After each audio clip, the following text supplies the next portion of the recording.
Bonjour, bienvenue sur la chaîne des Murmures des Oracles. Aujourd'hui, je vais vous présenter le livre du mois de la rubrique de quelques minutes pour une lecture. L'auteur du livre d'aujourd'hui est Zoé Brisby, une historienne de l'art qui devient en 2018 la lauréate du Mazarine Book Day avec ce roman « L'habit ne fait pas le moineau ». Ce livre est d'abord un succès numérique avant de devenir un succès littéraire, format papier, avec à ce jour plus de 100 000 ventes. Cet ouvrage a été édité en 2019 aux éditions Mazarine et coûte environ 18 €. D'ailleurs, son prochain roman est prévu pour avril prochain, donc on ne devrait pas tarder à l'avoir. Pour la petite histoire, elle a déjà publié en 2017 un roman dont on n'a peut-être pas trop entendu parler, qui s'appelle « La solitude d'une conductrice en gilet jaune ».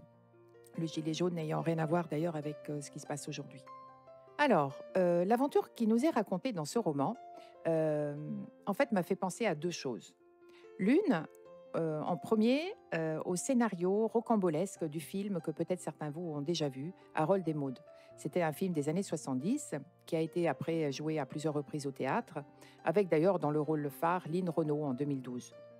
Et en deuxième, il m'a fait penser aussi au livre publié en 2019 par Didier Van Covolert, Une personne de confiance. Voilà, pour ceux qui l'ont lu, ça vous donnera déjà un aperçu de la trame.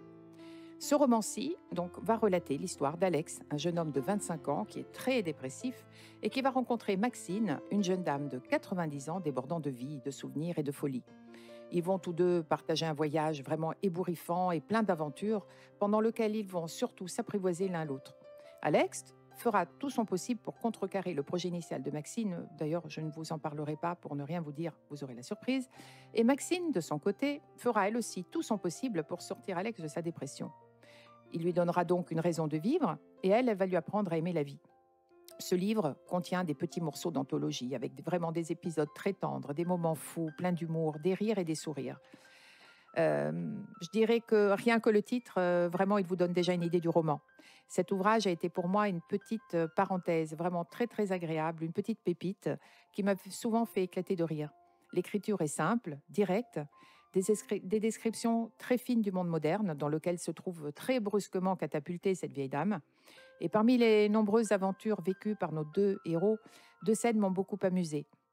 L'une quand Maxine commande un café au Starbucks et l'autre quand elle fait des achats chez Prada. Mais je ne vous en dirai pas plus pour vous laisser la surprise.